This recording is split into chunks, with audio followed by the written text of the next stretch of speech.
The Micro Effect. www.themicroeffect.com. You take the blue pill. The story ends. You wake up in your bed and believe whatever you want to believe. You take the red pill. You stay in Wonderland. And I show you how deep the rabbit hole goes.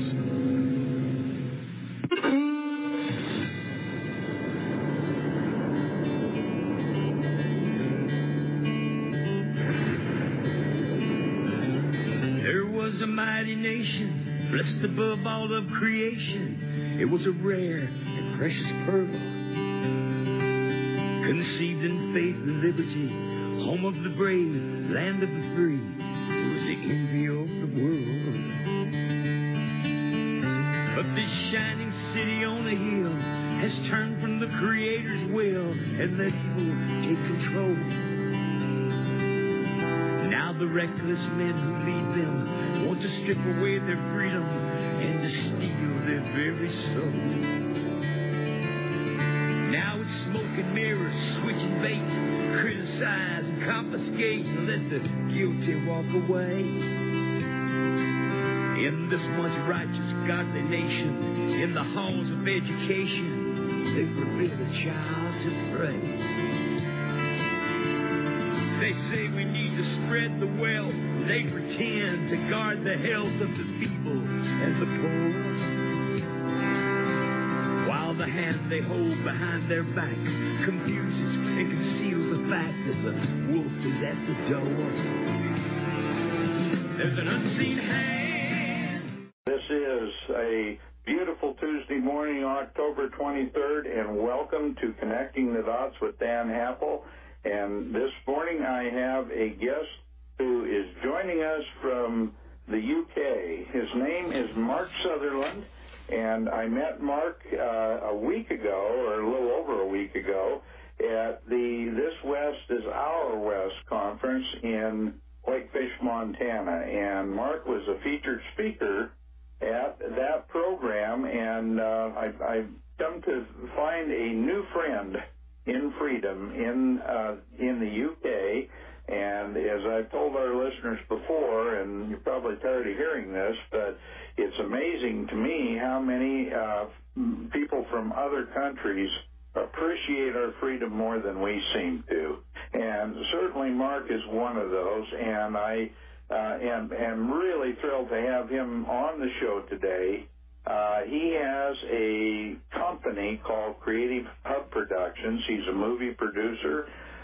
He does some directing, but mainly a movie producer. And he is a speaker, and he is a very outspoken anti-communist. And he's done a number of short films. I've looked at some of those films, and it's pretty impressive. He is obviously someone who understands what we are moving into with the New World Order and the deed, and it is straight out of 1984. I would say, Mark, you could be a son of George Orwell with your prognosis, your predictions of what is happening in our world today. With that, I want to welcome you to the show and ask you if you would maybe give our listeners a little bit more detail on some of the projects that you've been working on. Hi, Dan from the UK. It's an absolute privilege to be on with you, and thank you very much for the invite. And thank you for your flattery. I certainly don't deserve it, sir. So thank you very much, and I just good morning to that beautiful state of yours that I've flown back from, and there's no doubt about it that I've left part of my heart there, and just say hello to certain individuals that I know are listening. Thank you. Being at the conference was a life-changing experience, Dan, and it'd be great to talk about that as well. That's very kind of you, what you said about the films.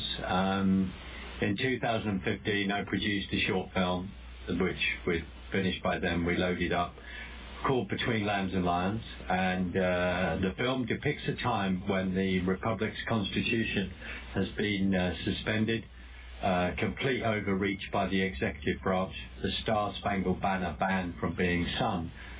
and the Constitution assigned to a museum. The short film is 10 minutes, 47 seconds. There is a feature film script. I'd love to make the rest of it. But I produced that. I was led to produce that. A very talented young writer-director called Ted Wilkes had written that. He had entered a film competition, and he was influenced by the Book of Daniel in the Old Testament, and it takes the Book of Daniel and sets it amongst the political machinations of Washington politics. And I was led to do that because I began since, and that song that you play at the beginning of your show, which is just fantastic. I need to get a copy of that, find out where it is. I woke up in 2010, so we talk about the Matrix, the red pill, the blue pill. I certainly took the right pill and woke up. And that has had a profound effect on my life. It has a profound effect on all of us in the fact that once we start going down that rabbit warren, we cannot turn back. And for me personally, the most important thing is that I started going down it, I turned back, grabbed my Bible, and have continued ever since. And I have, the privilege to have all these contacts with your great nation and the wonderful continent that it resides in. So I've begun this journey to watch what was happening on your side of the pond. So Between Lambs and Lions was my contribution to try and help wake people up or draw attention to what had been going on in the previous administration, but what had been going on for many years, including, we could go all the way back to the Federal Reserve, etc., and wonderful people like E.G. Griffin are far more experts on that than I am, and who wrote that brilliant book, The Creature of Jekyll Island, which I do have. So my book collection, my research, my interest has just accelerated. And before making the film, and I alluded to in the talk that I gave, I had the privilege to give at the conference, I read Pamela Geller's book, The Post-American President, about Obama, about his view of how of the Constitution of America, which does slightly make me laugh, as he's always said that he was a constitutional teacher or expert, and you and I would argue that until the cows come home, which you certainly have plenty of in your great state. I read that book, and I definitely believe I was led to make Between Lambs and Lions. And what was fascinating to me to realise a number of months ago, Dan, is that we loaded that up in June 2015 on Vimeo, and that was loaded up just before the now 45th President Trump had announced, as Donald J. Trump then, coming down that escalator with Melania, and announced that he would be making a run for the President of the United States, and then the rest is history. And in our film, there is a Daniel character, of course, and you have President Nebuchadnezzar, and people can start to draw their own conclusions. And the film, without being too pluggy, but I know you on that side of the pond are never shy away from that, and are so upfront with all those kind of things, which is one of the things that I love. Maybe we're too reserved over here. Is the film can be found on YouTube as Between Lambs and Lions. It can be found on Vimeo. Please, everybody, just who's listening, I'd be honoured if you go and click on that. So it was the profound thing to then realise that maybe we, without realising it, just reflecting on events and what was about to happen. But then again, the Book of Daniel is profoundly prophetic. And within our own fight, within the EU, is there in regard to the foundation and the fall of empires and all this kind of thing.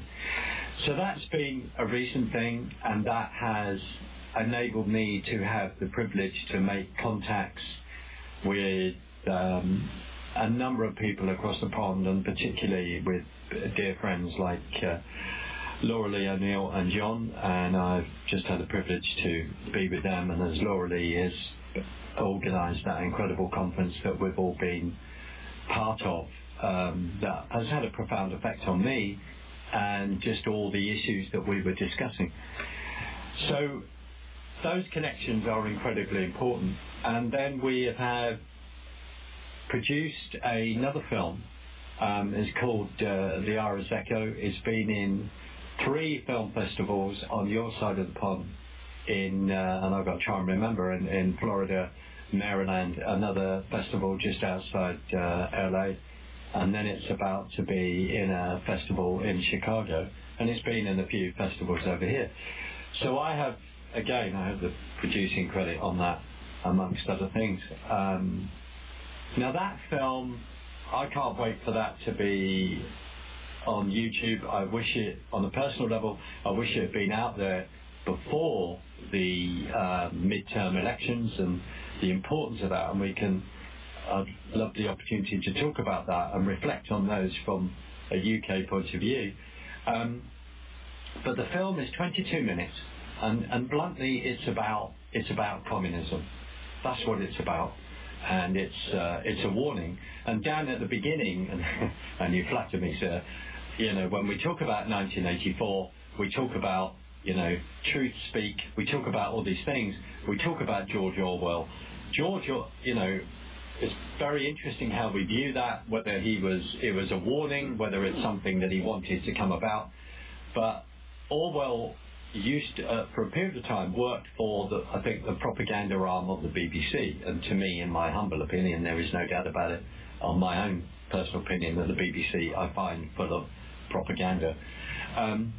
So there he was doing that, and you often wonder whether, to me, 1984 was not supposed to be a manual, and we are seeing this manual unfold, and you and I can go on to talk about that in regard to the attacks on free speech, etc., etc. And of course we see political correctness and people saying you can't say this, you can't say that, which is totally against the Constitution that you passionately believe in, and many others on your side of the pond as true patriots absolutely believe in.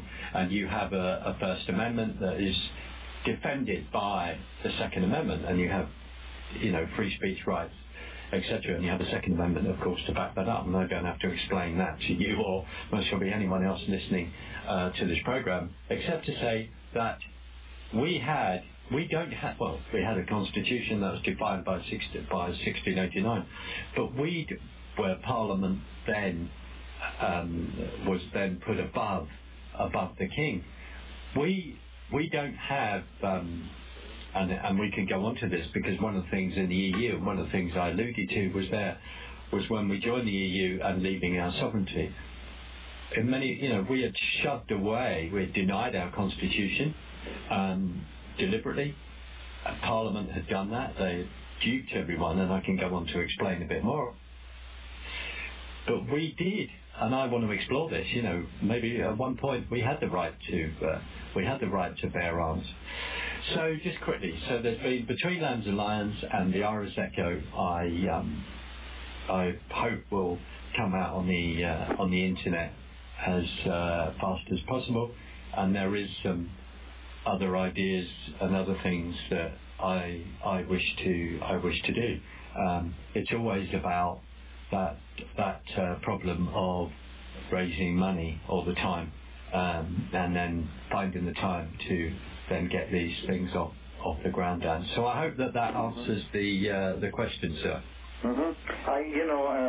In watching Between Lambs and Lions, there's a line in there that I need to repeat, and that is, the truth is treason in the empire of lies. And boy, that is a very, very germane phrase in what's happening in our world today, because we are watching the deep state materialize in the United States, and you folks in Great Britain saw this happen much sooner when, with the formation of the European Union. It started with the coal and steel treaties between European countries, and it was all part of a much bigger plan to create these regional governments in the step to world government.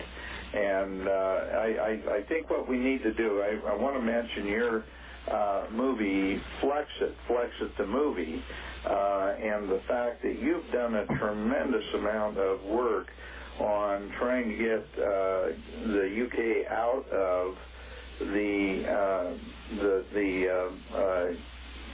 European Union, and you were a big part of the Brexit movement. Would you like to tell our listeners a little about that whole process and your involvement? I would be delighted, and honestly, Dan, you flatter me far too much. I think I've played a very, very small part, but in my own way, of trying to contribute to that, in all honesty, and so have 17,410,752 people who voted to leave the European Union, with a majority of over 1 million. And the key thing is that you are a representative republic, we are a democracy, and democracy, our system spoke on the 29th of June in 2016. We were given a vote. David Cameron had finally agreed, after a massive push since 1973, and particularly for 30 years, since Margaret Thatcher made a very, very famous speech called the Bruges speech, and there had been a push by an organisation like the Bruges Group and many, many, many others to push that, to get to a vote to actually leave the EU. And you very kindly mentioned Flexcit the Movie. And Flexcit the Movie, there are two key people here, and there is an excellent book, and I alluded to that at the conference. A book was written in 2003 called The History of Europe and the Great Deception. And two people who I've worked with, Christopher Booker and Richard North, wrote this book. They were asked to write this book after investigation that they've done. They've written books and been involved in things like Castle of Lies, etc. And Richard North was a researcher, used to be a researcher for Nigel Farage of UKIP, etc. Richard has a full understanding of agricultural policy and all this kind of thing, and is a premier researcher. Christopher Booker has written extensively in the Daily Telegraph as a column for a number of years. And they wrote this book, and they went through the government papers. Dan, and they discovered that we had been deceived as a nation. And they put all this information together, and I very, very briefly alluded to that, and I'll go into a bit more depth on that. And so Flexcit the Movie was the definitive guide of how the EU could leave. How the Freudian slip. Because actually, the EU may end up leaving the UK before the UK leaves the EU at this rate, with what's happening in Germany, what's happening in Austria, and various things that are happening in Hungary. But the Flexit the Movie is the definitive guide of how the UK can leave the EU and protect its economy. Now, I will be honest with you and say that as soon as we voted to leave on the 29th of June, what I filmed in regard to Richard North presenting what he presented was actually then profound. It became irrelevant. And the reason why I say that, and it took time, within the Lisbon Agreement of 2009-2010, which was another treaty, and you'd already had treaties like Rome, Maastricht, etc. It was a treaty, but actually it was the Constitution of Europe. And to explain to your listeners and say that when the steel manufacturing, as you have alluded to, of France and Germany was joined together, I think in 1955, the whole essence, or just before that, the whole essence was to stop two countries rearming themselves, and to then, stop them firing shells at each other, and to create war. And one of the two architects of the two main architects of the European Union. One of them was called John Salter. The other one was called Jean Monnet, and Monnet was French, or French Belgium. And Arthur Salter, I'm embarrassed to say, was a British civil servant. And both of these people, and I know over the number of years, over 20 odd years, over many years, and you talked about this as well, that both of these people were members of the League of Nations, which preceded the United Nations. And my own understanding of that is that they then, in 1923, they put forward an idea that to create the federal states of Europe, which would be a socialist construct, that you would take away treaty by treaty the individual democracy of each individual country, but without telling them. You would do it treaty by treaty, by deception, so that people would not know that they had actually lost the sovereignty and control of their nation. And the bottom line is, and I'll try and remember this, that if any nation loses control of its borders, loses control of its laws, loses control of its money, and loses control of its culture, then it is not a country anymore. And that is what is going on. We see that around the world.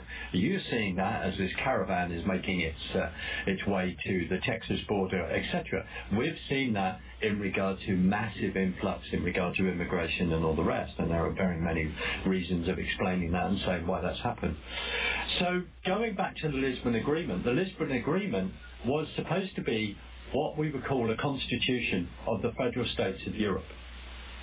And always, from the beginning of this plan in 1923, was seen as to create monetary union and to create a political union.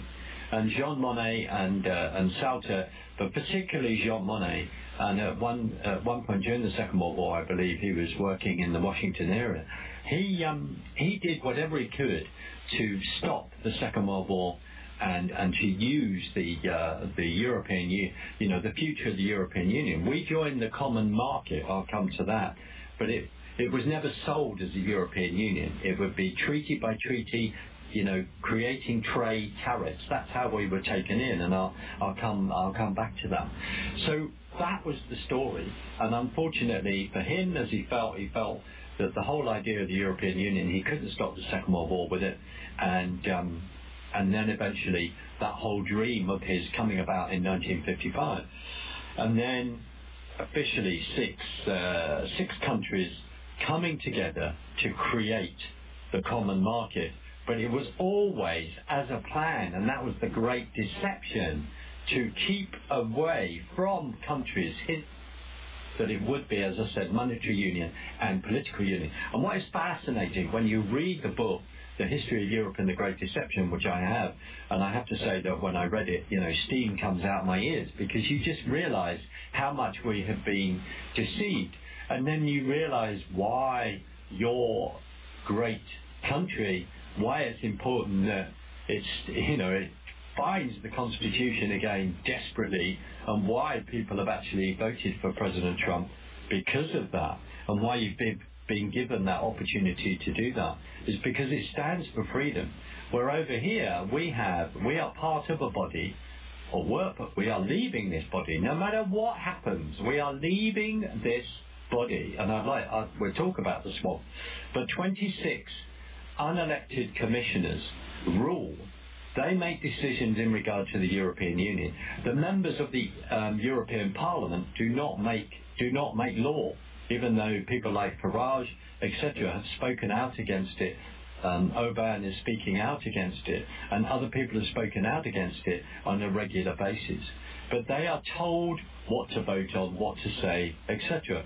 And just like to just say that every month you then see the European Union Parliament move from Strasbourg to Brussels and Brussels to Strasbourg, costing us 400 million euros every year.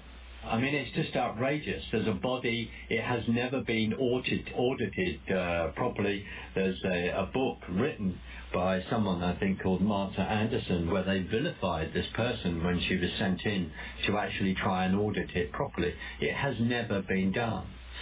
So we are where we are, and praise God, we voted. We were given that. We were voted to leave.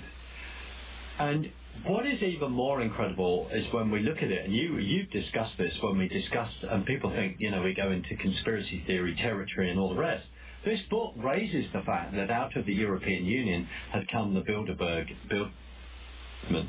And in 1955, we had the Suez crisis. We had gone in, the Israelis had gone in to reopen the Suez Canal that had been nationalized by Nasser, the then leader of Egypt at that time. We, with the French, had gone in to follow him to free up the Suez Canal and to open up those waterways. We then found ourselves in a conflict with you, in the fact that Mr. Eisenhower at that time was not particularly very pleased that we had gone in to take the Suez Canal without asking the Americans for permission to do that, or informing you. And this is what's really important, because as you talk to, and as you quite rightly allude to, your deep state, we have seen with the election of President Trump, we have seen the deep state being revealed. And now, yourself and many others who are awake on your side of the pond would have been aware of that for many, many years. We have seen the deep state come about by us voting to leave the EU, and the fact that myself and 17,410,752 people, with a majority of over 1 million, had discovered that 3/4 of the MPs within the House of Commons, actually, our members of Parliament, actually didn't want to leave the EU. They actually did not want to push forward in the democratic mandate that they have been given. And we may allude to this later in regards to giving an update of how Theresa May and et al. And the elites have actually twisted this, have not, gone ahead this. Because we put in Article 50 within the Lisbon Agreement of 2009-10. There was something called Article 50. It was never there before. And Article 50 was put in there that meant that any country that wished to leave the EU, you could put this article in to say, we now wish to leave. And that's what we did. So going back to 1955, what is really fascinating is that, and when we read that book and read other stuff, is that Harold Macmillan and Ted Heath was the when he became leader of the Conservative Party, and then became, and it's conservative in quotations, I have to say, and I'd say that about our present Prime Minister. I wouldn't call her a conservative. I would call her a socialist in a blue coat, and unfortunately have a bunch of communists waiting in the rings to take over this country. In regard to the Labour Party, in regard to a group called Momentum, we have serious issues that only through prayer will turn this around, and I don't say that lightly, because it is a huge spiritual battle that's going on both sides of the path. So what is fascinating to me is that Macmillan then, as Prime Minister, was related to JFK through marriage. And the book alludes to the fact that Macmillan came over to have a conversation with JFK. And Monet, who was extremely well connected, had people in place all over the place. And I think the particular individual was a guy called Brown. And Macmillan said to JFK, what do you think about us joining the European Union? Now, tracing it back, remember that the CIA are involved. There is financing of Marshall Plan and all this kind of thing. And we're not making anything of this up, and then we get accused of being, tinfoil hat wearers and all this kind of thing. But JFK said, no, I've got no problem with you joining the European Union. Mr. Brown, what do you think? I think that's the character's name off the top of my head at that point. No, I've got no problem with that at all. That's great.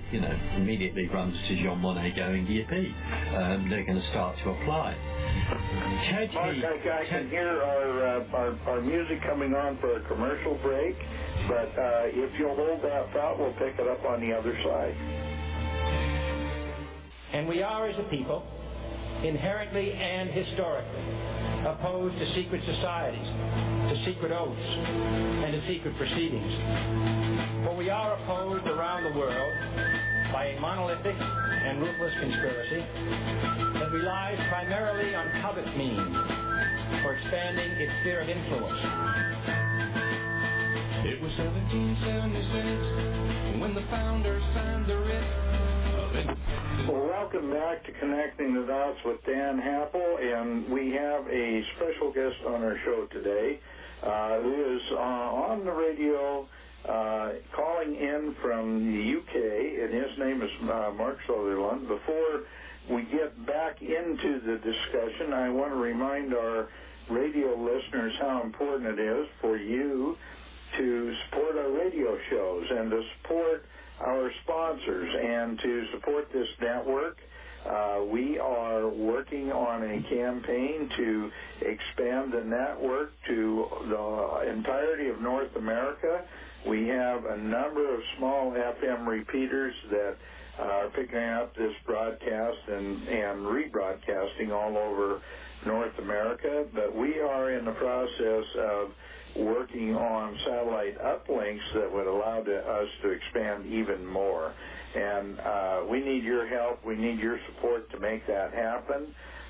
We also want to remind you that our sponsors are being really, they're here to support our programs, and if you don't buy their products and you don't support them, they can't support us. So please go on our sponsors and order their products and be part of the solution instead of part of the problem. We need your help. We need to expand the word. We are alternative media in a world, and I'll take a quote from Between Lambs and Lions.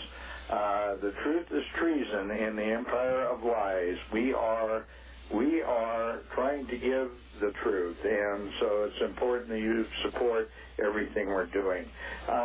With that, I want to talk about Flexcit the Movie, but I also want to mention the fact that so many of the things that are going on in our world today, all these manipulations of everything happening in our world. The reason we had World War II was because of the way they settled World War I, the Versailles Treaty, and it was patently unfair to the Germans, and it caused a rise in nationalism in Germany that led to the election of Adolf Hitler as a minority party. But that wouldn't have happened if the war had been settled in the terms that were originally anticipated by the Germans. The fact is that World War I would have probably been settled fairly early, and it would have been a negotiated peace had it not been for the manipulation between the United States and Britain and France of the trade between those countries, and the fact that they blockaded the Germans and literally tried to starve out the German people. There are so many different things here that led to World War II, and it's all manipulation, and it's all people that think they know a whole lot more than we do. And now we've got the same thing going on with the deep state. We've got the same thing going on with the European Union, and it always boils down to one thing: regional or government that is unelected and unaccountable to the people. And that is exactly what the EU is doing, and now we're seeing that same kind of regionalism all over the United States, where unelected bureaucrats and people who think they know a whole lot more about everything than we do are taking larger and larger roles and more responsibility and control of all the actions of mankind. And it always takes away that individual freedom, and it always leads to tyranny, because the bottom line is They take away our freedoms on an ongoing basis, and since they're unelected, they have the ability to do that because their power is given to them by government that is uncontrolled. So, Mark, we'll get back into your discussion. I know you were mentioning how the European Union was formed, how the common market, the coal and steel negotiated treaties between Germany and France led to the common market, led to the European Union, and how Britain is in the process, the UK is in the process of trying to extract themselves from a treaty that really destroys national sovereignty. Absolutely. Indeed. To put things in context, we have been part of the European Union for 43 years, which means that, it's fascinating to both of us that the term deep state is now something that's used within mainstream media. It's not a phrase that's left to where we have been called, the conspiracy theories sort of nutbags. This is real, and it has moved into the mainstream, moved massively into the mainstream because of people like, the Mueller investigation and the whole Russia. And as my dear friend Laura Lee said, there's a book I need to read on that, I think, by Craig Jarrett in regard to the Russian hoax. And I think it should be on all our reading list immediately. This whole setup, the fact that you have found that you've got, Mueller, you've got Strzok, you've got Brennan, you've got Comey, you've got Orr, you've got Obama, you've got Jarrett, you've got Holden, etc., and that you then found that, say, on the Ninth Circuit, I think, and other judges that are going against the mandate of the president when he says, well, I want to put this executive order in, which is to protect our borders or to stop on a list of countries to stop these people flying in, even though that was a list that Bush used in the past, and that was a list that Obama used in the past, and all this kind of thing. And you have found that you've got this deep state resisting that, as we have found now that within our civil service, so you have 43 years, right? And I'll give you an example. So dear friends of mine were at a meeting recently of the local Member of Parliament, which may not be too far from where I live, and they were in a meeting, the MP there, and this young woman came in going, I work for the Foreign Office. How dare all these people of 17,410,752 vote out? How dare they? I work with the Foreign Office has been here for 250 years. What do they know? Well, what we know, love, is called democracy, and you gave us the vote, and we voted to leave. So can we now get on with it? And I'm proud to be a UK deplorable in that particular way. So we have discovered this. We've discovered the deep state and not wanting us to leave, and we've had all this smoke and mirrors. And going back to, say, this history through the 60s, through the fact that we had applied in 1961 to join, we were turned down by Charles de Gaulle at that time, and then we applied. Now this is what's fascinating. We applied to join under a Conservative government.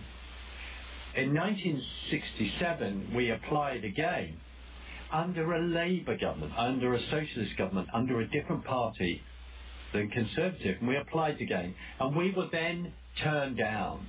And because I alluded to in my talk, and it was just because it's agriculture within your great state is trying to understand that, is the fact that one of the reasons why, and this is how the EU works, one of the main reason why that de Gaulle kept turning us down, as he said, you've got the Commonwealth, you've got trade winds, you trade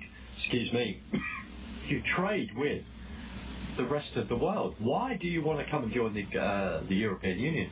And it was about a common agricultural policy, which meant that a policy would be agreed that would basically fund French farmers. It would subsidise French farmers. It would subsidise and make sure that his voting base was secure. And we know during the 60s of what was happening on your side of the pond and what was happening on our side of the pond with, you know, student protests and all this kind of thing. And the reason why I say that, and this is really, really important, because in 1972, by this time, Ted Heath began to really get what they wanted. They'd begun negotiations. And in 1972, he had then won. He had won as Prime Minister. He then put, in the manifesto, there was a small paragraph, I wish I could find it online somewhere, there was a small paragraph to say, we will be entering, you know, I'm going to take us into the common market. I'm going to take the country in. I'm not going to ask the country whether they want to vote on that. Now, we have a population of approaching maybe 70 million now, so I'm not sure what the population then was, but they certainly didn't ask us whether we would have a vote to join the common market. We joined, people voted and accepted that and were going, fine. They then had a referendum a couple of years later, and I'll come to that. So we were taken in. And what is quite astounding, if you then look at a YouTube clip, maybe we should try and find it, is that the papers that they signed, they looked as though they were something like 4 foot high, 48 inches high. And as you have alluded to when we met in regard to the amount of admin, the amount of paperwork, in regard to the EU, there's something like 30,000 pages just on duck eggs and how you're supposed to, regulations into that has always been alluded to. I mean, it's complete and utter administrative madness. So we were taken in, we were duped. But the key thing is that Ted Heath sacrificed. He sacrificed our fishing industry, our fishing rights. And our fishing rights, he sacrificed our fishing rights, our seas, that went all the way up to our beaches. And he sacrificed them to join the European Union. And of course, by sacrificing that, you sacrificed a food source. You sacrificed how you could actually feed your nation. You had no right, he had no right to hand over the sovereignty of our great nation, which is what happened. And all members of Parliament on all different sides were part of this. And the reason why I say that is because if you look at the fact that in 61 you had a Conservative Party try to get us in. In 67 you had a Labour Party getting us in, who were, again, you know, who've always, for a number of years, have been the majority opposition, or the Tories have been the majority opposition, depending on who is in. And then when you look at the video in 1973 of us in January 1973 going in, there is members of the members of the Liberal Party there. There's members of the Conservative Party there. I haven't been able to check if there were members of the Labour Party there. So it's like a collusion. And one of the things that I said publicly in 2016, that when we'd had all the different parties and representatives within our own members of Parliament going, I think we all need to join the EU, I then concluded that if all these parties are saying the same thing, then we must be living in a communist state. And you have found this out, and you've been ahead of the curve in this sense. You have found this out, that when you vote for particular Republican candidates and then you send them to Washington, and I have only discovered this phrase over the last few years, that it's like Republican in name only. Well, what the heck does that mean? You either believe in what you're supposed to be standing for, and what it actually means is that we get into Washington, we lie or manipulate about who we are, and then we get in there, we then do the New World Order agenda. We're doing what the Council of Foreign Relations wants us to do, or we're doing what the Trilateral Agreement body says what we do. And the greatest example of that, and you talked about this when we met, of Dick Cheney going, I've been a member of the Trilateral Agreement or the other one, or the Council of Foreign Relations, but I didn't tell my people in Wisconsin that. I mean, the complete duplicity. And we found exactly the same in 1972-3. What happened, and this is so hard to come to terms with, is that people like, then would have been people like, I think, Jeffrey Rippon and even Jeffrey Howe, not names known on your side of the pond, but known over here, were going through to check if constitutionally it was correct, it was okay for us to actually give away the sovereignty of our nation. The fact that it came down to two people to decide whether it's perfectly okay for us to give our sovereignty away is absolutely disgusting. Come to people because you didn't want to explain the fact that you were duping people and you were totally and utterly lying, and that these people did not have our best interest. And they went through and said, no, there's no constitutional issue here. Ted Heath knew full well that as soon as we went in, and there was no doubt about it, as soon as we went in, I think he then met fairly immediately in private quarters with Jean Monnet, who was his mentor, must be rubbing his hands with glee, saying, well done, Ted, you've done it. We then, and this is the other key thing, is that he did such a bad negotiator. I'll tell you what, he certainly needed the then Donald Trump's book, The Art of the Deal, because he got an appalling deal.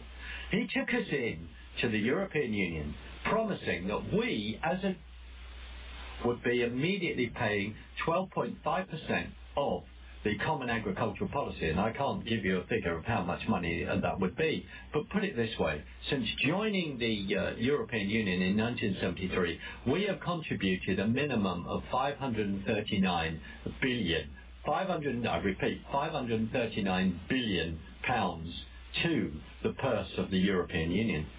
We joined promising to pay 12.5% to the Common Agricultural Policy. Within a very short time, that went up to 18.5%. It was so desperate. We then became the second biggest net contributor financially to the European Union after Germany. That is what we did.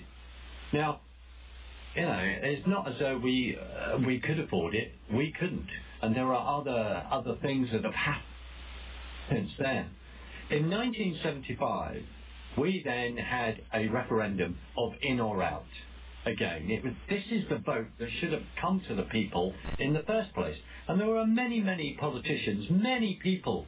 I mean, Hugh Gaitskell in 61, to jump back, had said, if we join the common market, as it was then, it would be the end of 1,000 years of history. It would be the end of Magna Carta. And yes, it certainly became that. But people did not understand the importance of it, because we joined, and I've been in the same room as some of these people who voted for it, we joined the common market. We thought it was about not having trade barriers, where we could trade with 6 other countries within the European Union, free to do that and not having trade barriers. What we didn't realise, and this came down the line later, is that we had lost, completely and utterly lost, the sovereignty of our nation.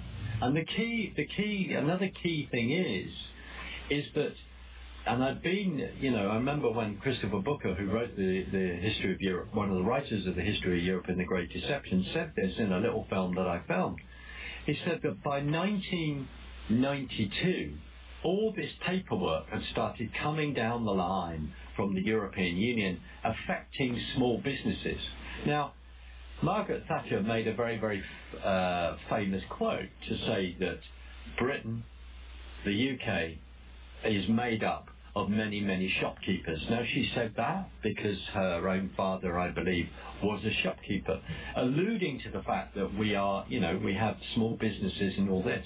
The problem about the European Union legislation, the number one thing it wants to do is to create, more and more and more bigger companies. It wants to create corporatocracy. It wants to rule out and get rid of small businesses. That is what it has begun to do, because it does that through legislation,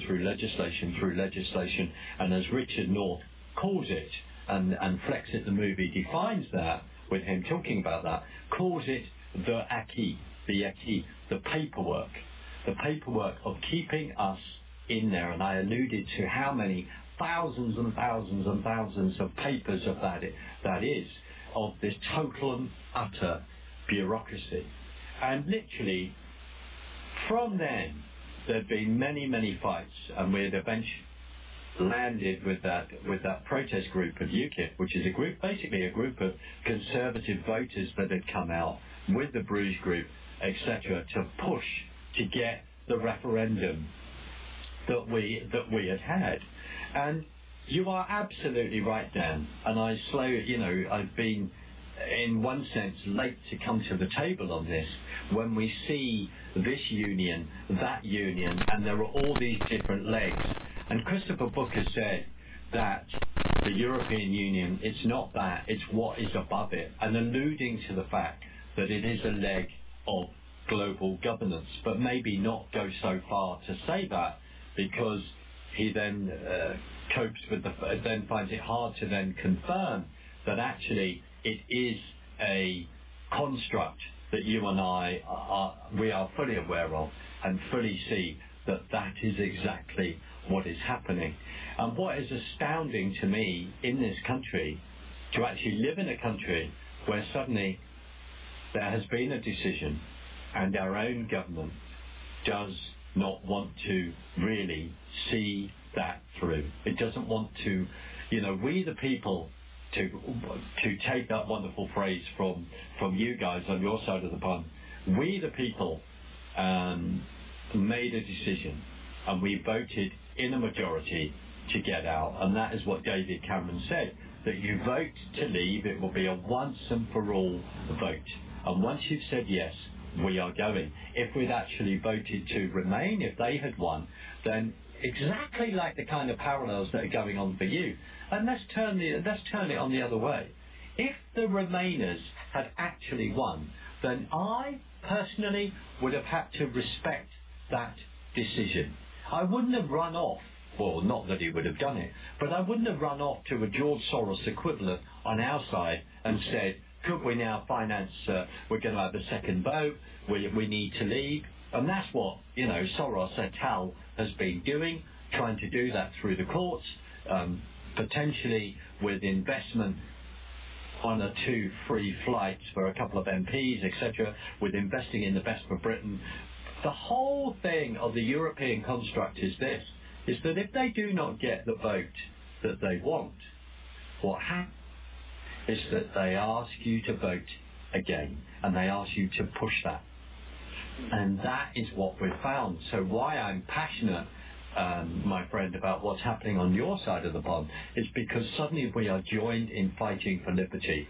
We had the vote on the 29th of June in 2016, we could argue, was our second Reformation. Because it's freedom fighting for that, the Reformation talking about the fact that people could, read the Bible for themselves and interpret that. The fact that we had our own Brexit of 1776, we had, like you were complaining quite rightly under the King at that time, that you had taxation without representation. We have had taxation without representation. And people got confused. People were thinking, well, hold on a minute, how does this European construct work? And we've seen it over the last 43 years, as I've alluded to, where people have been educated, said that this amazing sort of superstructure is the best thing since sliced bread. No, it isn't, because it is, in our system, undemocratic. It dictates to us. So let's give you an idea. And this is what's happening, and we may not, we can talk about the new NAFTA agreement. That wonderful article, I think, in the New American has just come out, clearly explaining that, which is rather fascinating. The fact that, the new America-Mexico agreement has got 35 chapters, where the NAFTA agreement had 22 chapters. So we allude to the fact that maybe this is not such a good deal. But over here, we then find everyone's going, well, if you leave the EU, you'll be out of the single market. Well, let's just explain to your listeners that the single market is just European members, the 26 members. That is all the single market is within Europe. There's the rest of the world to trade with. And for crying out loud, I wish, we need to get on and sit down with President Trump and bash out a deal that he would love to give us. And frankly, there's part of me that says I don't blame him if he doesn't, the way that we have disgustingly treated him. And shown total disrespect to the office of the President of the United States a few months ago when he came over. And the thing is, there is a body, so the World Trade Organization is where we can go. And by leaving the EU, we then are allowed to sit at that table again. The problem is, if you are members of the EU, Dan, only one person goes to the World Trade Organization and represents all the other countries that are part of the European Union, represents all 26, which means that the way you represent that is that you decide what industries, etc., are going to be part of in each individual country. You then have the power to carve up the European region in the way that you see fit, because you're not worried about national borders, because you see it as a federalist state, because you are in control of the money, and you are then in control of the politics. That, because it's political union, that is what it is. And then you're moving to dictatorship. It'd be a bit like as I remember, as Laura Lee explained to me, that under Woodrow Wilson, he being the President of the United States might not have been enough. He was then alluding to wanting to be President of the world. Of the world, so, yeah. Mark, I hear a commercial break coming up. Please hold that thought and we'll pick it up on the other side.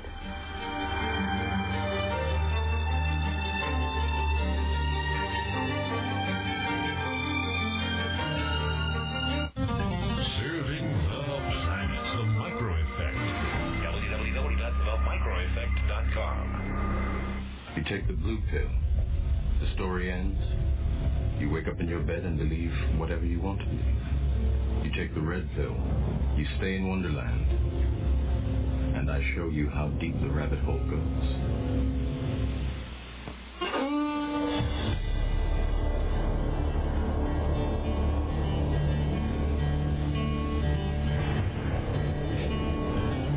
There was a mighty nation, blessed above all of creation. It was a rare and precious pearl,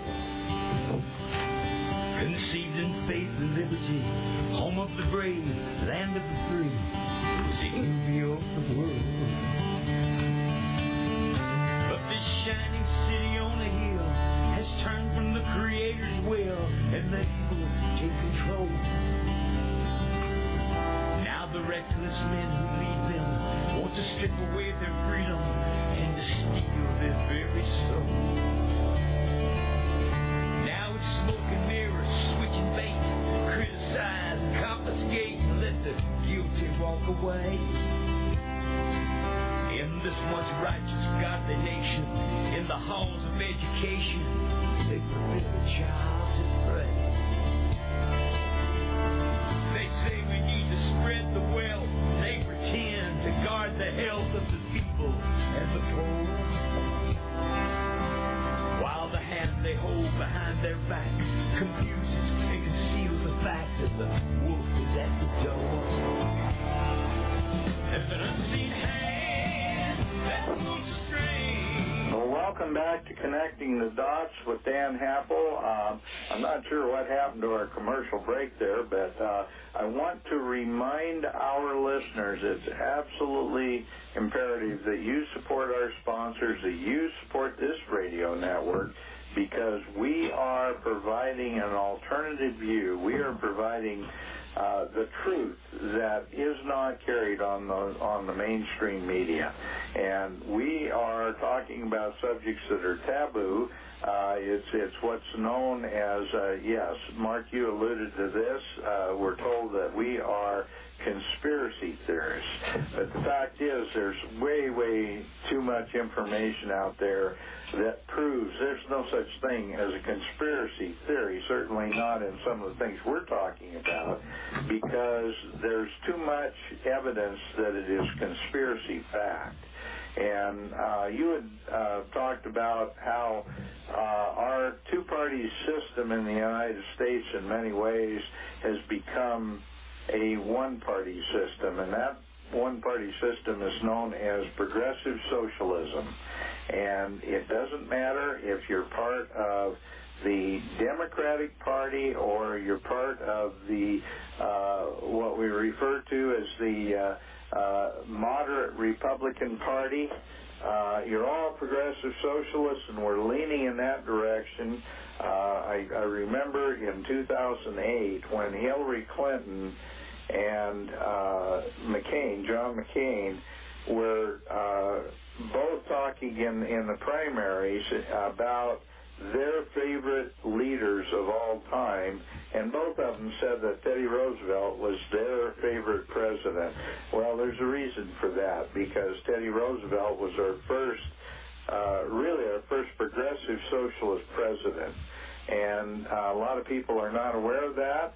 He ran as a Republican, but many, many socialist programs got put in under his tutelage, and he really is, you couldn't slide a piece of paper between him and his cousin, Franklin D. Roosevelt, because they were both progressive socialists.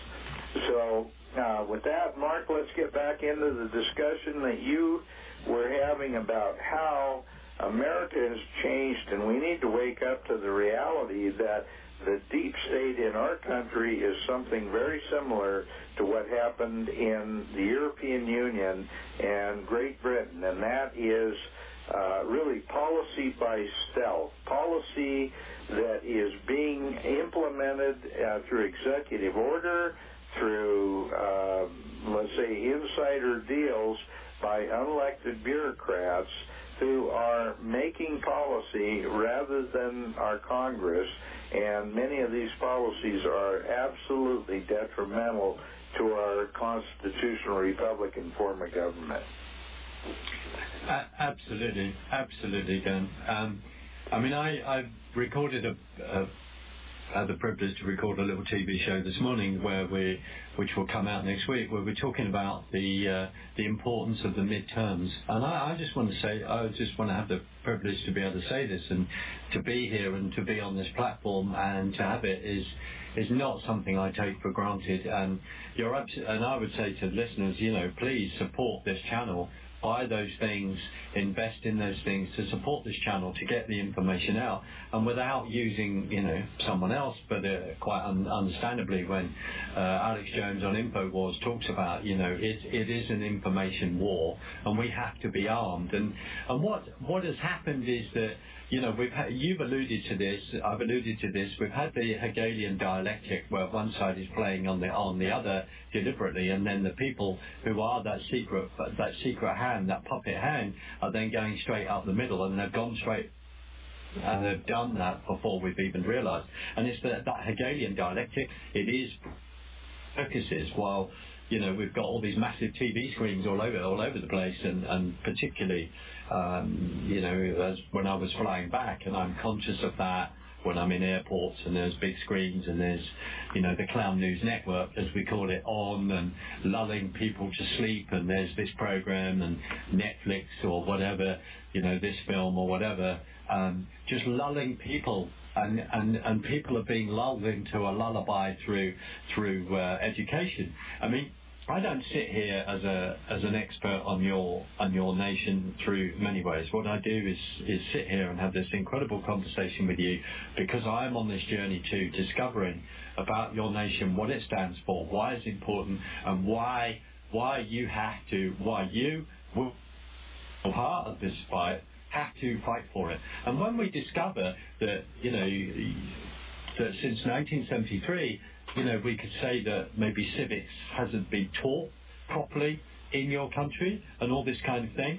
When you've seen the fact that you send representatives to Washington earning X amount of salary, and then a number of years later, and for some of them it seems like a sort of a lifetime privilege, where they're senators for years and years and years and years and years, and you just can't get them out.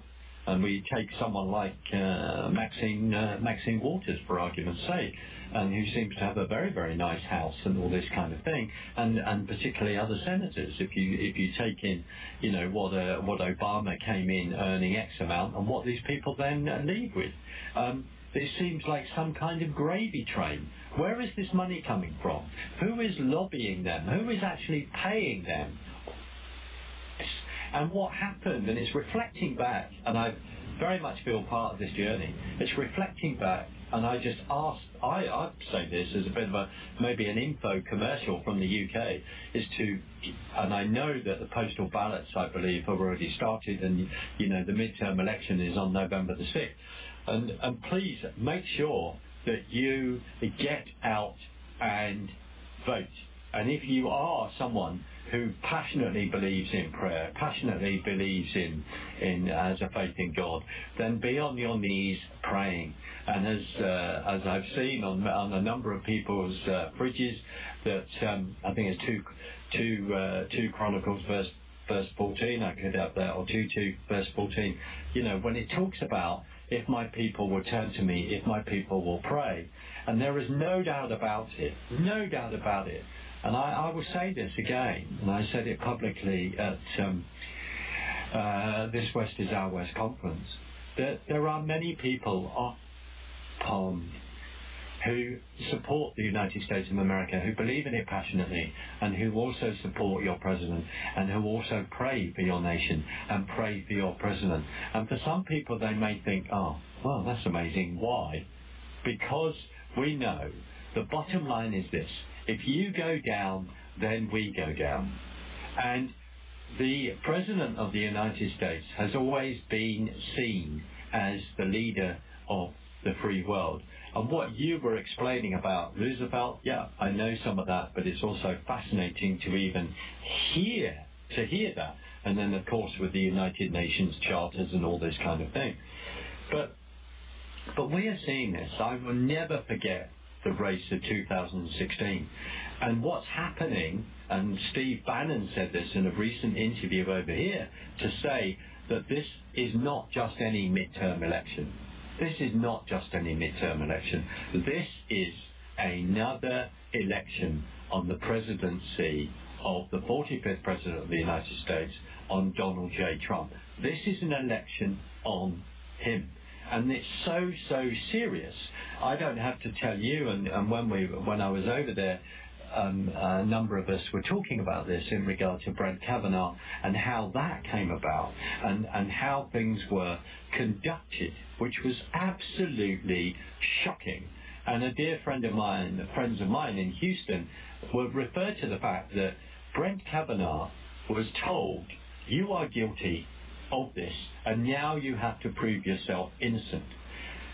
The difference is this, is that we are seeing, and God willing this continues, is that the way the Republican base, the way the Republican voting base is conducting themselves, they're not rioting, they're not being insulting.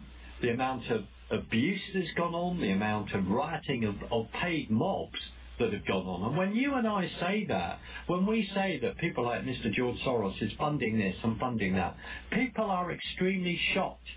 And all this information is out there. It's like this caravan that's coming towards the border down in Texas.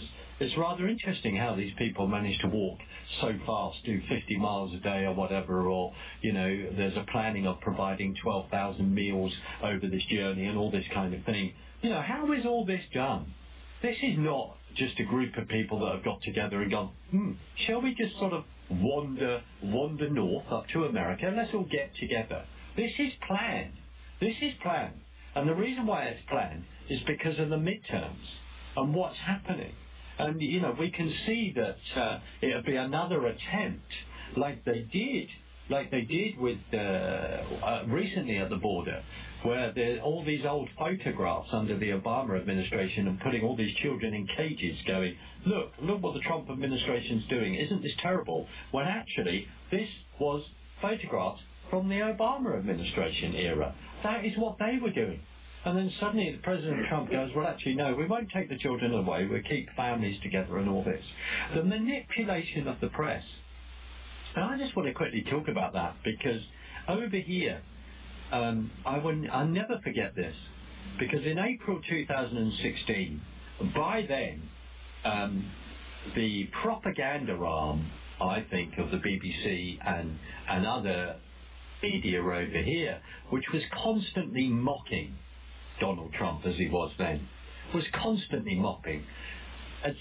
When he came down that escalator and said, right, I'm now throwing my hat in the ring, and you and I both know that was a discussion that may have happened a long time ago, during the 90s, etc. There were discussions. I remember, you know, Oprah Winfrey in an interview saying, would you ever, I'm sorry, I just said that woman's name, I do apologise, but the fact that, you know, would she be alluding to the fact that he would be running and all this kind of thing. And by April 2016, the various mainstream media over here had to begun to realise that this was serious, that this individual had knocked out all the other candidates in regard to the presidential race, in the only way that he can. And I don't sit here as someone who is, you know, I don't sit here like all of us as worshipping Donald Trump. He's not a perfect individual. Of course he's not, and nor are we. You know, and you haven't voted in the local church minister of profound cleanliness. You know, I wouldn't even get in either, because we are not perfect. This side of heaven, but it's our relationship with God. But a man stood up because he loves his country, and because he can't be bought, because he hasn't been a member of various, and you play that wonderful speech that JFK made in regard to secret societies, skull and bones, etc., etc. We take that. He can't be bought. He is an outsider. He is not a politician. And praise God for that. And the way that he then communicates via tweets to get to the people that he actually cares for. Now, of course, within his administration, we know this. We know that there are people that are trying to do whatever they can while they're still members of the trilateral body, etc., the Council of Foreign Relations. There are manipulative things going on. There are this deep state that we have to see these people out and pray them out. But what is fascinating, again, coming back to over here, was the attack on him. And I remember listening to a radio show and this presenter going, you know, and basically mocking him and saying, right, we go to Donald J. Trump is still running for President of the United States. And I remember shouting at the radio going, will you just shut up? He is going to win. He is going to trounce this. And the reason why is because he had given those people that were beginning to wake up, that understand what was at stake in regard to your nation, they began to turn around and say, right, this is our only hope. And all the fact that all the polls kept saying Hillary Clinton's going to win and all this kind of thing, and that was deliberate. That was deliberate to try and keep all of you at home so that you would so down about the fact that you just thought there was no way that you are actually stand a chance to win. And what was fascinating, in the BBC headquarters in Upper Regent Street, and a friend of mine had actually seen this with his own eyes, there was a big poster on the column of Hillary Clinton, but there was no poster of Donald Trump anywhere. They didn't believe it. They thought, well, hold on a minute, how can you have this man who's been seen on The Apprentice, you know, being President of the United States? That's because you don't understand this person. This person is rather clever. And there is also an image, deliberately at times with TV, that he would then put over. So as it got nearer and nearer, and the fight began to be dirtier and dirtier, and over here, people were the press were part of that. There was that joint conversation going on both sides of the pond.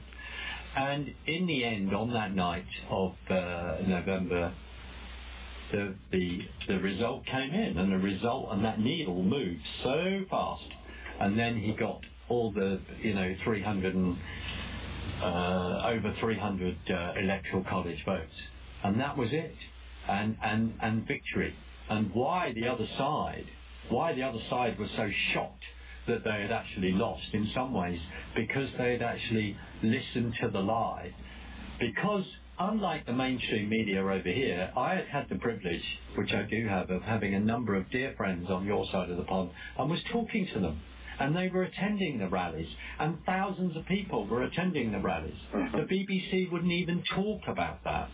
And as you know, when you were saying, when you say turn the cameras round, they wouldn't do that, Dan. And the truth began to come out, and the flyover, that insult to you, which says all the flyover states came out and voted. Yes, the backbone of America, the middle states. I mean, to call you flyover states is just a gross insult. To think that, New York and Los Angeles should dictate how America should progress forward and how it should progress politically is the biggest insult that can go in. Because that in 2016, information that I'm sure that you were putting out, other stations like this, InfoWars, etc., the information was getting out there, and people were beginning to teach themselves and educate themselves because they knew that something was wrong. And they knew something was wrong because when a president of the United States in the previous administration lies 36 times about the fact that you could keep your doctor in regard to Obamacare, when you've got someone like Nancy Pelosi going, we need to pass this bill and then we can read what's in it. I've never heard anything so appalling. Mm-hmm. And that is exactly what happened, Dan, to the European Union. No one read the policies properly. It was just passed. The MPs just thought, we want to join the European Union at whatever cost. We will not read the paperwork. We will not go through this legislation, which means that they are not representing the people that have actually sent them to Parliament. Or in your case, they are not representing the people that they have actually sent to Washington. And the reason why, and you can hear it, I get passionate about that is that I get deeply, deeply frustrated on this side of the pond when people don't seem to care. And we need to care. And I get criticism, as I'm sure I know that you do, from others, which is, why are you banging on about that? Why is this important? And the reason it is important, because it is about life and death. And I am involved in that. Many people over here are involved in that. So when we see a situation where someone like Hillary Clinton thought she'd sewn it up through various states because George Soros had his electronic machines in there and flipping votes. And they just go, no, Mark, you're nuts saying this kind of thing. This isn't what is going on. Of course it was going on. The amount of money that he was actually investing and lobbying because they want to create a socialist structure.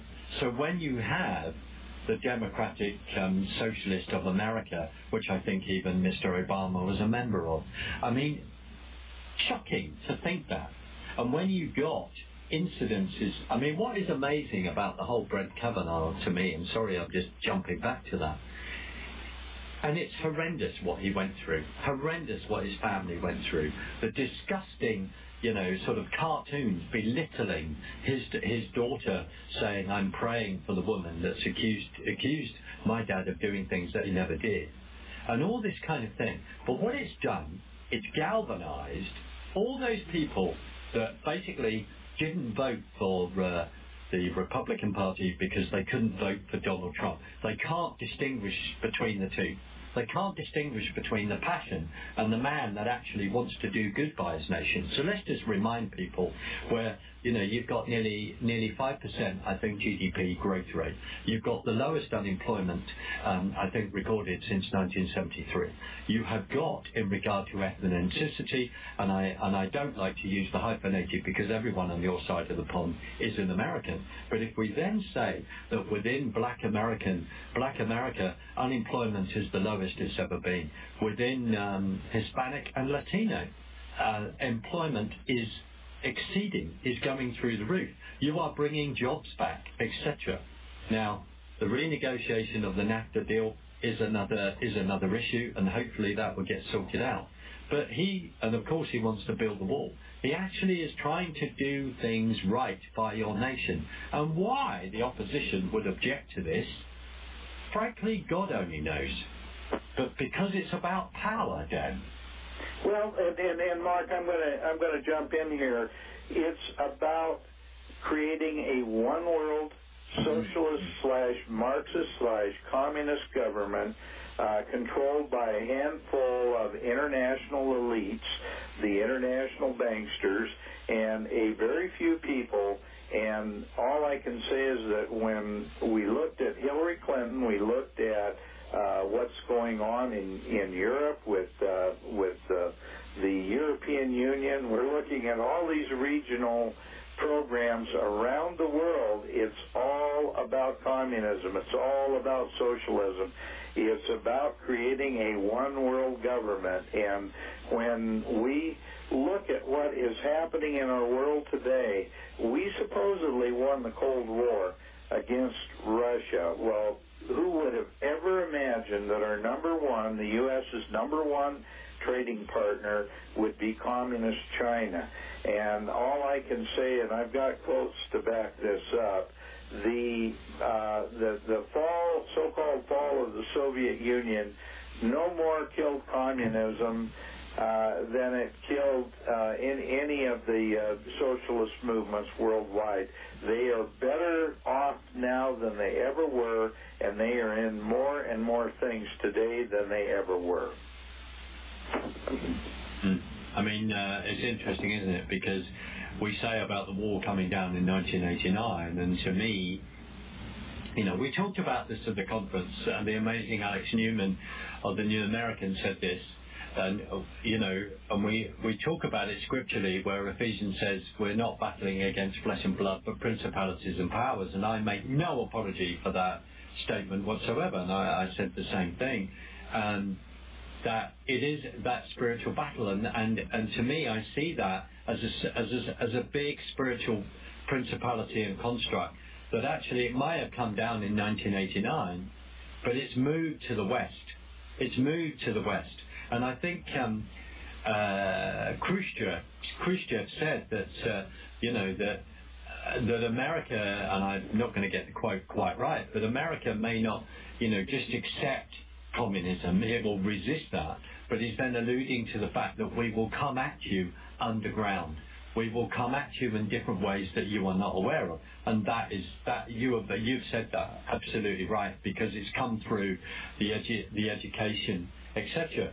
You look back at the McCarthy era and having all those investigations and all the rest, and it may have not been perfect, etc. But absolutely right,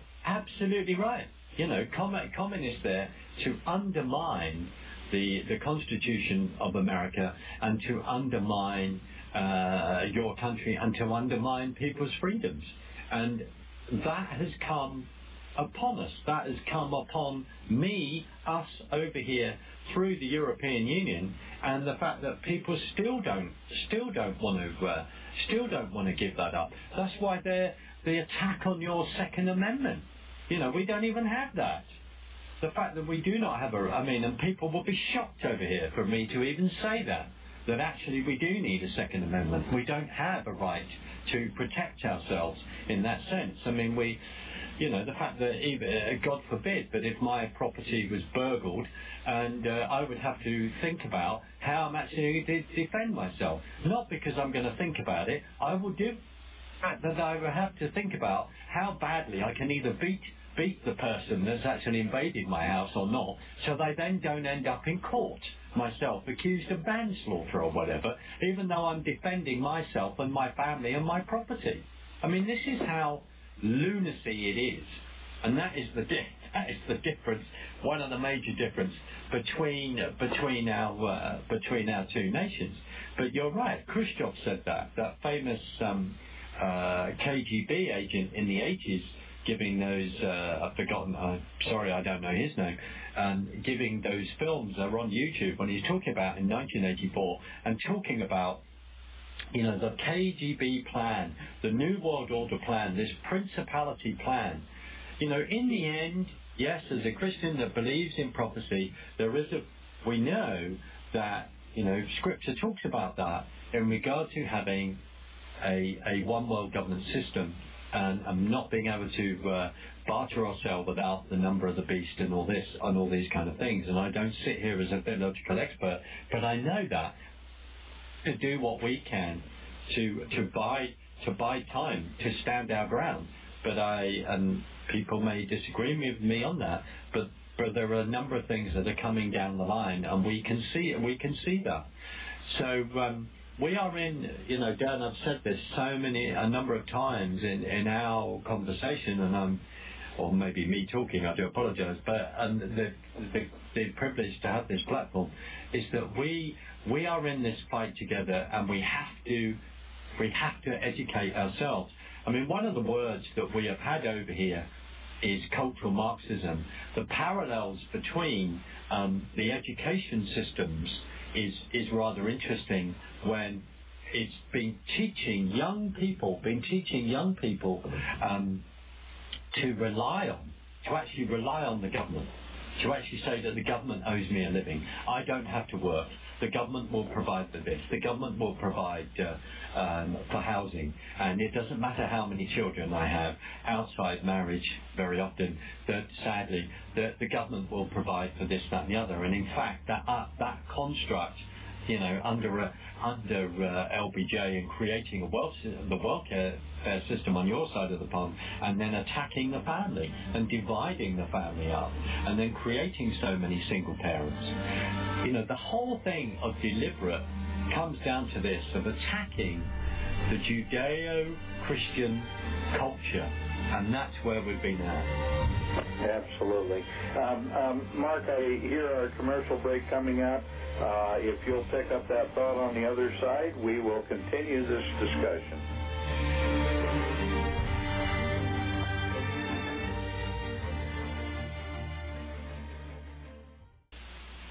And we are, as a people, inherently and historically opposed to secret societies, to secret oaths, and to secret proceedings.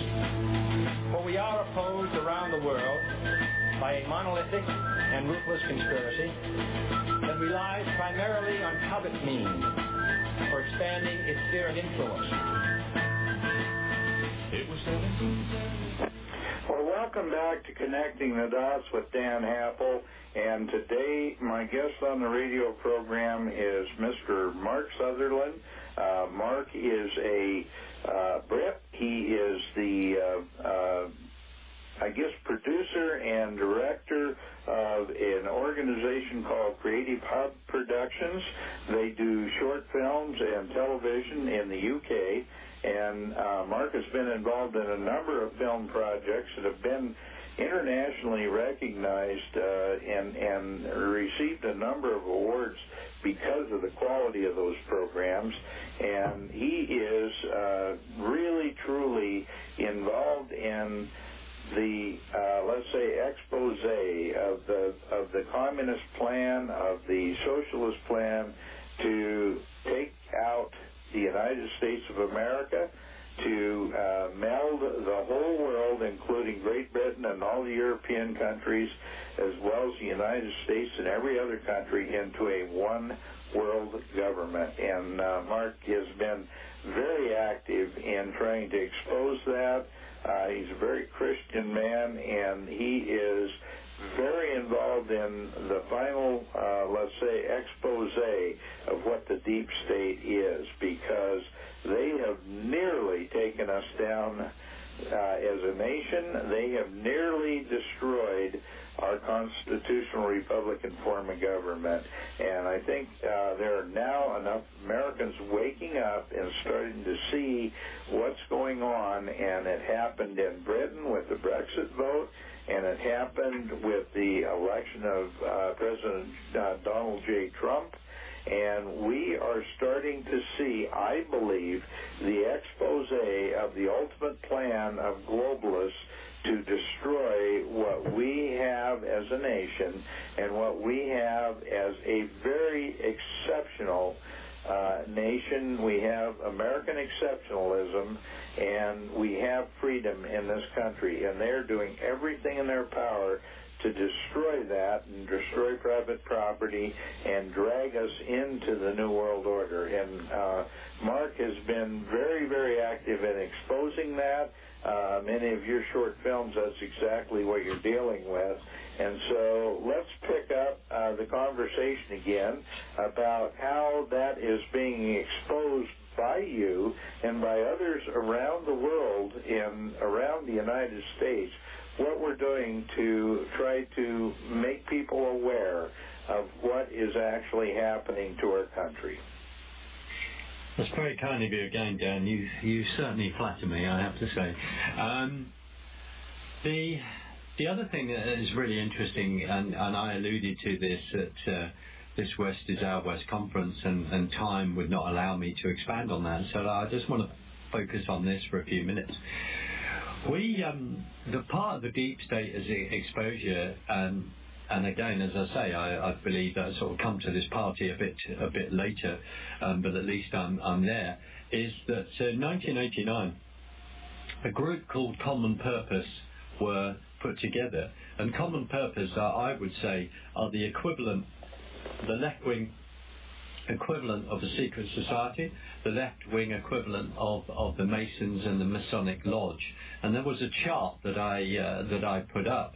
So when those videos, the DVDs come out, which people can buy from the This West is Our West conference, there's a chart there, and as a PowerPoint.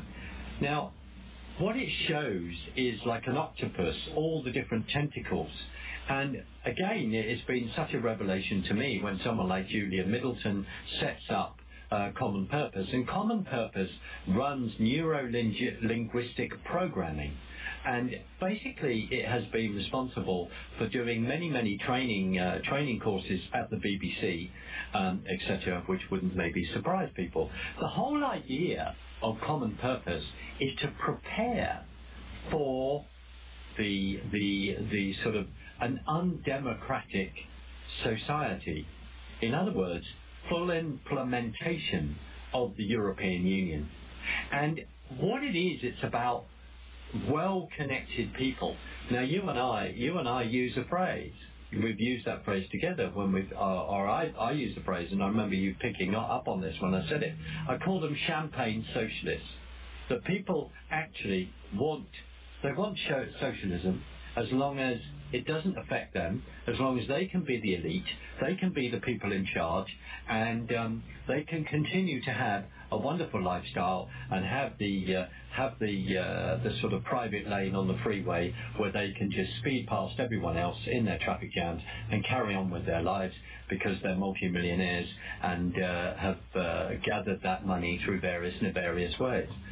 So that is what they want. And Common Purpose has been training people, been putting people managerially in our National Health Service, education, and all this kind of thing to create the Marxist construct, the cultural Marxist construct that people, where the Frankfurt School moved from Germany, from Frankfurt then, and moved over to America just before the Second World War, embedded itself in a couple of universities on your side of the pond.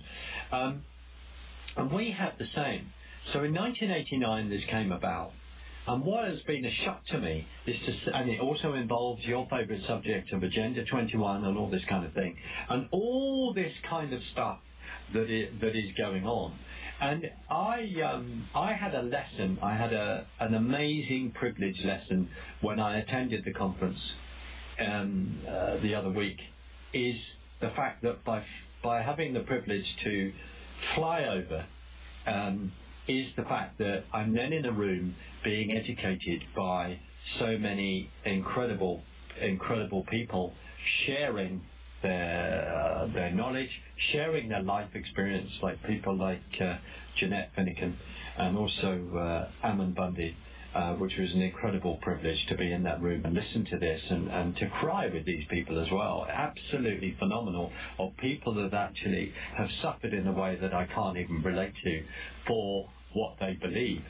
And it's the fact that it's the knowledge and gaining that knowledge and being told this is what is going on, and people like Elaine Willman, etc., where we're experts on Indian reservations and what is then going on.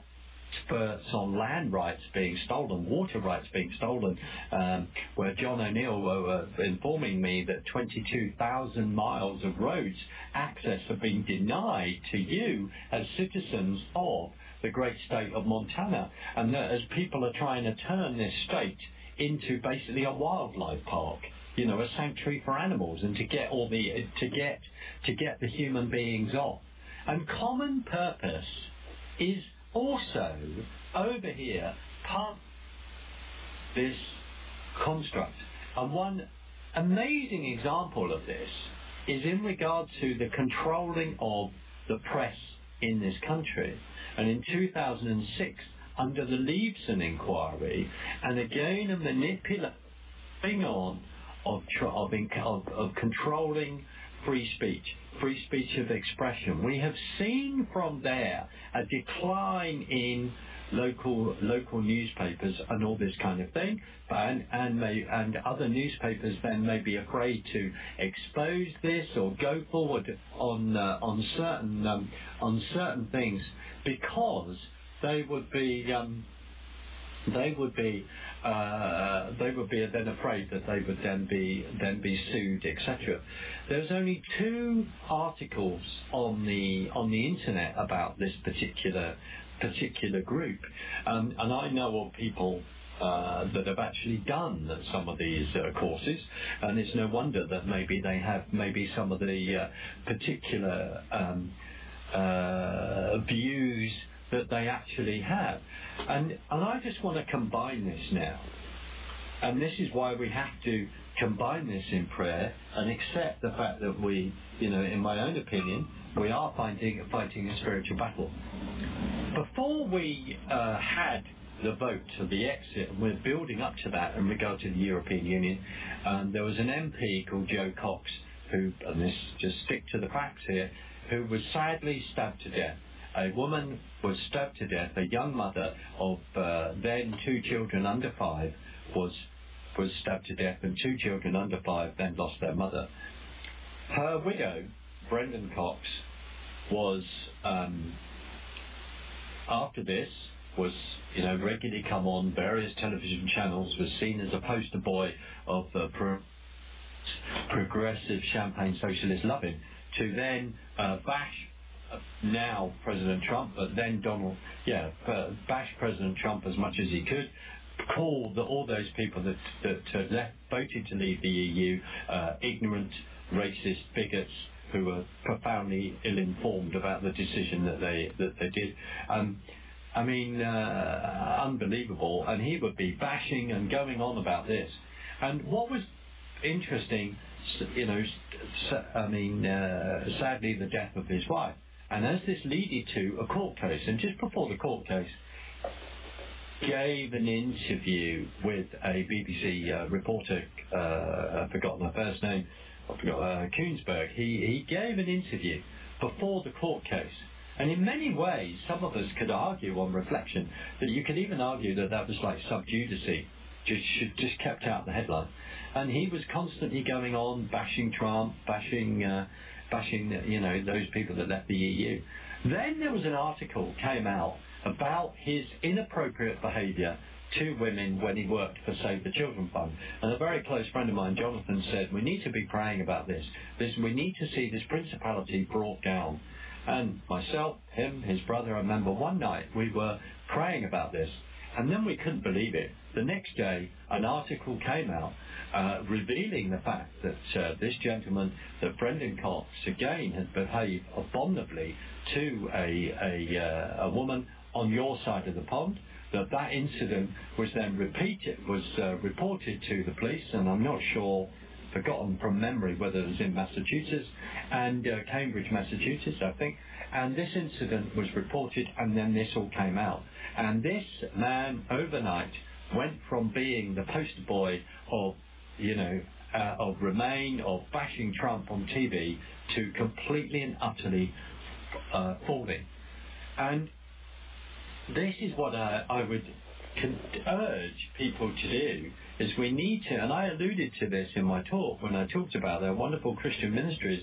In the past, these people are now in heaven, but people like Frank Hammond, Win Worley, Derek Prince, who was from the UK that came over.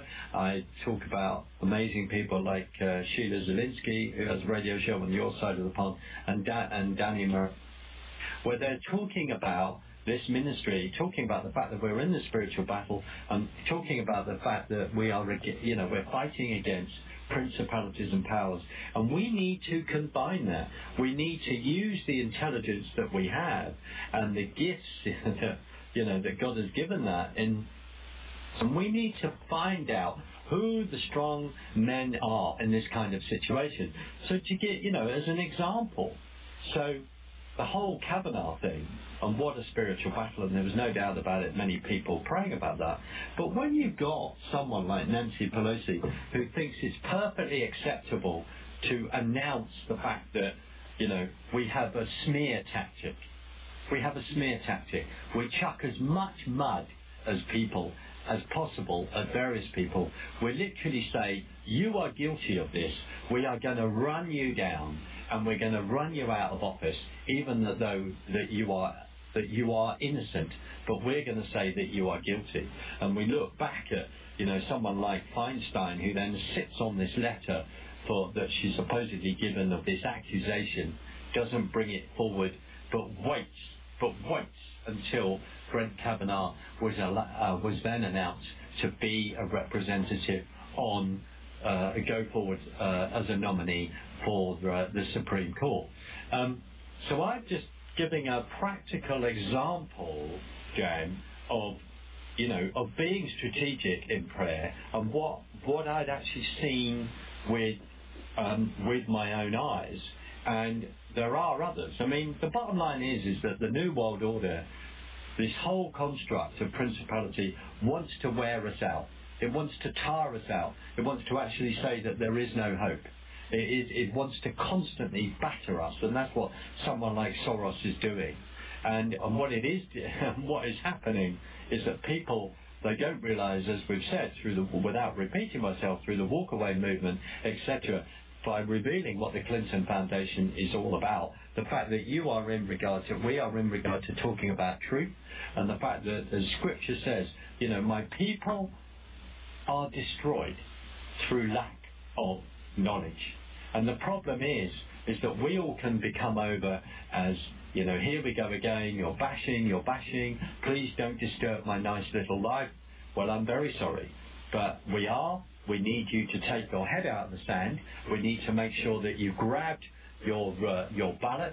We need to make sure that you are going in the direction on November the 16th, whether you've taken that, whether you posted it off or not. You need to make sure that it's got there. You need to make sure it's counted, and you need to make sure that you're in that line. And the bottom line is, if you know other friends of yours that have problem getting to the voting booths, go and pick them up and take them there, and make sure that they get there and arrive. Because one of the problems is, as we found out, is that the Democrats are, in 2016, seem to be so geared up, better than, and I count myself a privilege to say on your side, even though I'm living here in the UK and can't vote, quite rightly, because I'm not a citizen of the United States, even though the Democrats would have so many illegals voting for them, and that's what's gone on. It's amazing how many people have voted for the Democratic side and their name is in various cemeteries. So that's it. So that is why I am then passionate about that, to say, get that vote out and be praying, because we are in this huge battle together, sir. No question about it. And Mark, we've talked about this between us at the conference, and we talked about it today.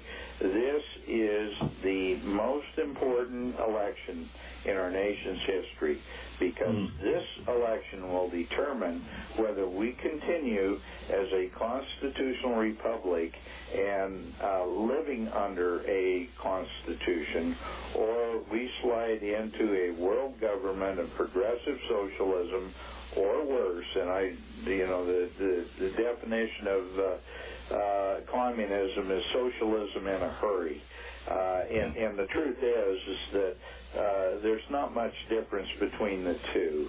They're both the same. They're opposite sides of the same coin, but it only takes a very short time for socialism to turn into communism, because when you give individuals or groups the kind of power to control others, they always take more. They always want more power.